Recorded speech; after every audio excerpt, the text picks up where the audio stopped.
விஜய் என்ன பண்ணுறாரு, காவேரி கிட்ட ரொம்ப அன்பாவே நடந்துக்கிறாரு. முன்ன மாரி இல்லாம காவேரிக்கும் விஜய்க்கும் வந்து அதிகமா வந்து ஃபைட் வர்றதே இல்ல. இத பார்க்குற தாத்தா ரொம்ப சந்தோஷப்படுறாரு. உடனே வந்து "என்னம்மா விஜய் ஊர்ல எப்படிம்மா நடந்துக்கிட்டான்? என்ன நடந்தது? அவன் ஏதாவது வந்து கோவமா உன்கிட்ட நடந்துக்கிட்டானா?" அப்படின்னு சொல்லிட்டு தாத்தா கேட்டோன, "இல்ல என்ன ரொம்ப நல்லா பார்த்துக்கிட்டாரு. ரொம்ப அன்பா பார்த்துக்கிட்டாரு." அப்படின்னு சொல்லிட்டு காவேரி சொல்றாங்க. இத கேட்டு தாத்தாவும் ரொம்ப சந்தோஷப்படுறாரு. இந்த மாரி வந்து அவர் இருப்பாரான்னு நெனச்சு கூட பார்க்கல. முதல்ல அவர் வந்து பார்த்து நான் ரொம்ப பயந்தேன். அவர் என்கிட்ட வந்து அந்த அளவு வந்து பேசக்கூட மாட்டாரு. என்கிட்ட எப்பவுமே கோவமா நடந்துப்பாரு. இப்ப அப்படி கிடையாது. என்கிட்ட எப்பவுமே பாசமா நடந்துக்கிறாரு. எதுனாலும் கேட்குறாரு. முதல்ல தாத்தா எங்க வீட்ட பத்தி அவரு கேட்கவே மாட்டாரு தெரியுமா? என்னோட அக்கா தங்கச்சிங்கள பத்தியோ, என் குடும்பத்த பத்தியோ அவரு கேட்டதே இல்ல. இப்போ அப்பப்ப கேட்குறாரா, எனக்கு அவ்ளோ சந்தோஷமா இருக்கு. மாறிடுவாம்மா விஜய். கண்டிப்பா வந்து நீயும் அவனும் நல்லா சேர்ந்து வாழ்வீங்க. நடக்குமா தெரியல தாத்தா. ஆனா அப்படின்னோனே, "என்னம்மா சொல்ற?" அப்படின்னாங்க. "அப்ப நீங்க சேர்ந்து வாழலையா?" அது இல்ல தாத்தா. இன்னும் நல்லா வந்து அந்யோன்யமா வாழணும். நல்லா வந்து பிரச்சனை இல்லாம இருக்கணும்ல. அதுக்காக நான் சொல்ல வந்தேன்." அப்படின்ற மாரி சமாளிக்கிறாங்க. உடனே வந்து சரிம்மா, உன் அம்மாலாம் போய் பார்த்தியா? எல்லாரையும் பார்த்தியா?" அப்படின்னோனே, இல்ல தாத்தா இனிமேட்டு தான் போணும். இதோ போய் நான் எல்லாரையும் பார்த்துட்டு வரேன்." அப்படின்னு சொல்லிட்டு காவேரி வந்து கிளம்புறாங்க. சாக்லேட்ஸ்லாம் வாங்கிட்டு போயிட்டு அவங்க வீட்டுக்கு குடுத்து அவங்கலாம் பேசுறாங்க.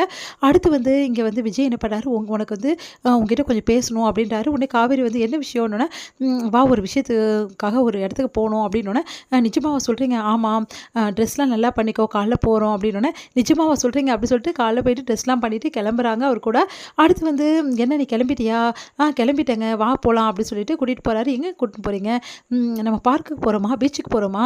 ஊர் சுத்தி காட்ட போறீங்களா?" அப்படின்னு சொல்லிட்டு எல்லாமே கேட்டுட்ருக்காங்க. அதெல்லாம் கிடையாது. என் ஆஃபீஸ்க்கு தான் போறோம்." "உங்க ஆஃபீஸ்க்கா? உங்க ஆஃபீஸ்க்கு எதுக்குங்க?" அப்படின்னோனே, வா சொல்றேன்." அப்படி சொல்லிட்டு கூட்டிட்டு போறாரு. கேபின்ல உட்கார வைக்கிறாரு. அடுத்து வந்து சொல்றாரு, "இந்தா முக்கியமான விஷயம்." அப்படின்னு சொல்லிட்டு, "என்னங்க? என்னாச்சு?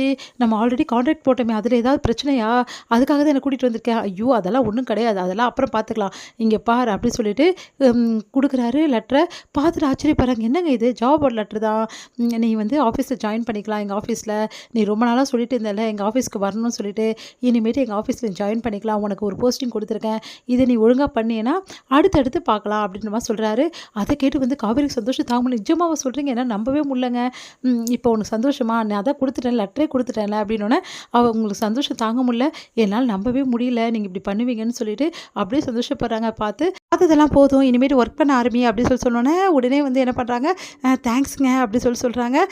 சரி ஓகே. எப்போ ஜாயின் பண்ணிக்கிற?" எப்போவா? இப்பவே ஜாயின் பண்ணிக்கிறேன்." "இப்ப வேணாம். முதல்ல போயிட்டு இன்னைக்கு ரிலாக்ஸ் பண்ணிக்கோ.